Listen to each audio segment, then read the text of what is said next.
I'm Simon Palin and you're watching The Consumer Quarter. We take a look at the retail sector and at the issues affecting you as a consumer. In this edition, does being rich make you mean?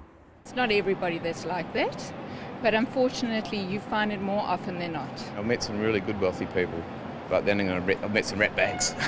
And? Mr. Sandman, bring me a dream. Bum, bum, bum, bum. Finding a potential partner online is one of the fastest growing social networking trends, especially in China.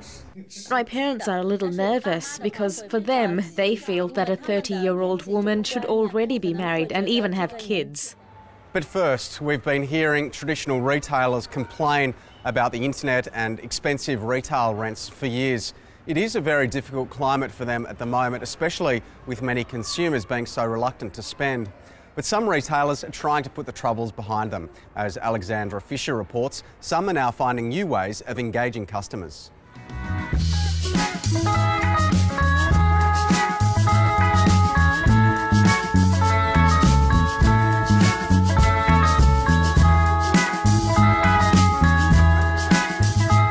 This market may be selling vintage goods, but it's offering a very new experience. Apart from the music, it's like, you get to hang out and have a drink by the bar and just kind of relax and look around at some really interesting things. Set in a fashionable bar in Sydney's Bondi, this new indoor market seeks to combine several popular pastimes: socialising, drinking, eating and shopping. People can come up here for lunch, or they can come in the morning with their kids and hang out just before the kids have a nap, or they can come in the afternoon, like couples and friends can meet up. So it's more of a social outing as well as just a shopping experience. It's an experience retailers hope will steer customers away from online shopping. With the internet, you're in front of a computer screen, but here you get to interact, you get to try the clothes on, listen to music, have a drink, eat some food. We've noticed that through the door this morning, young mums, pregnant mums, couples, teenagers, which is great because the pub, obviously they can't come in the pub, and also elderly people as well, so seeing the pub in a different light as well, which is great. Retailers also like it because it's a way around paying expensive shop rental prices. A recent retail conference in Sydney heard that these days every traditional retailer needs to create sustainable business models that offer customers something new. If we have anything to do with it, the experience will be better than ever before. There'll be more to do. It'll be more exciting, more interactive. Retailers, especially department stores, are vowing to increase customer service. The Woolworths app. Some are allowing customers to buy things simply by scanning barcodes with mobile phones. Unless we actually inspire the customer and develop an engaging relationship with them, then I think we're all going to struggle. And while it's clear many shoppers here are increasingly turning to the internet, shopping analysts are confident that conventional retail will survive. Customers want help to select goods, and that was the traditional role of the department store. That opportunity has not gone away. If anything, it's intensified. They just have to reclaim it, and reclaim it in a way that makes sense in the 21st century. That's retail analyst Peter Ryan ending that story by Alexandra Fisher. And while some traditional retailers are fighting back against the internet, there's little argument they'll also have to embrace online shopping just to survive. The latest NAB online retail sales index shows internet spending has grown 14% over the last year, and it's now equal to 5.2% of traditional bricks and mortar retail spending. And there's some new research showing just how crucial new technology is becoming in the overall shopping experience. A Retailers Association survey shows that 38% of Australians used a smartphone or iPad in-store to compare prices in the last 6 months. Now that figure is up from 27% last year, and interestingly, men are more likely to use technology to compare prices than women. When it comes to our pearly whites, it seems Australians are paying a premium in the hope of a brighter smile. But a new study by Choice suggests whitening toothpaste is almost identical to the cheaper toothpaste, except for the marketing hype. Here's Ingrid Eust from Choice. Choice reviewed 17 popular toothpaste products on the market, including the whitening toothpaste, and we found that none of them contained bleach, and it's bleach that is the key ingredient that you need to have white teeth. So When it comes to supermarket bought toothpastes, you're not necessarily going to get the super white teeth look from a whitening product. And consumers are also increasingly being let down by group buying websites. Complaints about them have doubled over the last year, according to the Department of Fair Trading. 30% of complaints are about consumers failing to redeem an offer before it expires, and about 20% are about group buying sites failing to resolve a request for a refund. Now, many of these sites offer a discount when a set number of people sign up for a deal, and some of these sites now also sell discounted goods and services. Meantime, cold callers and email scammers are fleecing Australians of their hard-earned cash. They're promising lucrative deals that turn out to be worthless. A new report shows that in the last 5 years, investment fraud has cost Australia more than $100 million. And the Department of Fair Trading is now warning of a new scam where scammers are posing as Department of Fair Trading officers. On the phone, they're offering people a refund on bank fees if they pay some other fees up front first. The Department of Fair Trading's Don Jones explains how it works. Usually people get a phone call at home asking them to pay several $100s as a deposit in order for them to receive several $1,000s in overcharged bank fees.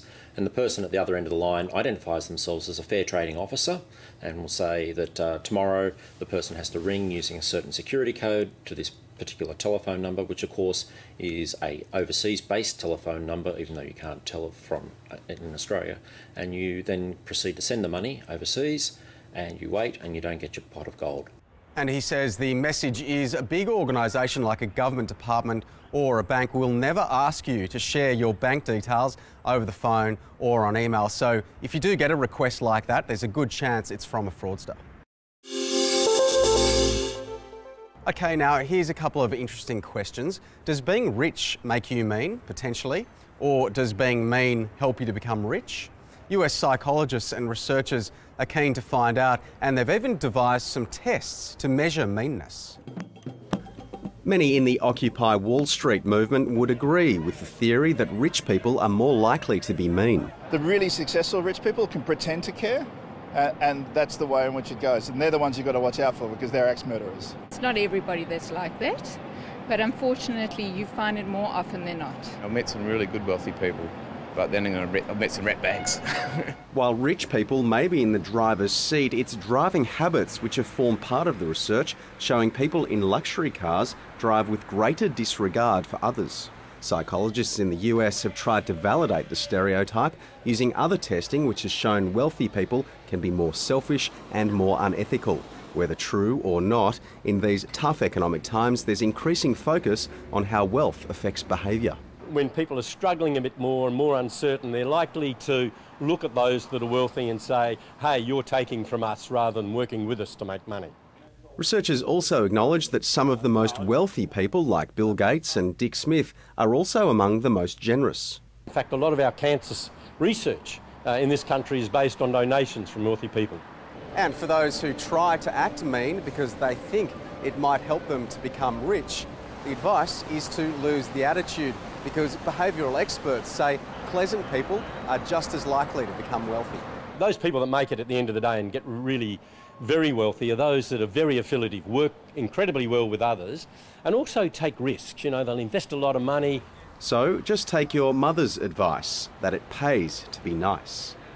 And just finally, we've all heard those cautionary tales about meeting a stranger on the internet, but finding a potential partner online is now one of the fastest growing social networking trends, especially in China. Here's the ABC's Timothy Pope. Mr. Sandman, bring me a dream. Bum, bum, bum, bum. Make him the cutest that I've ever seen. Bum, bum, the search for that special someone isn't always easy. And for hosts of young professionals who are living to work, the challenge is even greater. In China, many of this tech-savvy generation are turning to the internet, where online matchmakers promise to set them up with the man or woman of their dreams. Sunny Ouyang is the founder of Shanghai-based matchmaking firm 5Q China, which doesn't just focus on quiet, intimate meetings. Dating expos like this one attract tens of thousands of singles looking for love. Our members usually have had some kind of experience in a romantic relationship.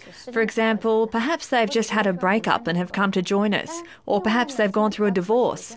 Even young girls in university are joining us. Many of them come with their parents who feel that marriage is very important for a woman. The eager parents inspecting possible suitors' profiles gives these events the air of a marriage market. But it's Generation X that's leading the charge towards matchmaking on the web, young people who feel their time is running out to partner off. It's better late than never. For me to be considering marriage at this time, I have to grasp the opportunity. But my parents are a little nervous because for them, they feel that a 30-year-old woman should already be married and even have kids. And it's this attitude that online matchmakers are trading on, offering to match your interests and personality with your prospective love. But one of their biggest selling points is choice. Some dating sites have memberships in the millions, far beyond anyone's social circle. In China, where young men outnumber women, census data shows the odds of finding the one are surprisingly in the man's favour. 30-year-old Li Xing is a production manager for a steel company who joined because he finds it difficult to meet women in his male-dominated industry. And he's pleased with the abundance of choice he's found online. There's a much wider range of people. It's better than people recommended by my parents, which is restricted to a small group. In this class, he's learning the finer points of romance, just one of the extra services modern matchmaking agencies offer, sometimes charging thousands of dollars. In the past 2 years, with the popularity of television dating shows, people have become more aware and educated on matchmaking. So I feel the attitudes people have now towards matchmaking is just a manifestation of the progress made by society. Actually, marriage is a very important event in someone's life, but overall the emphasis that our families and society put on it is still not strong enough. Strong or not, there are enough young people still interested in marriage to keep the love business booming. Please turn on your magic beam, Mr. Sandman, bring me a dream.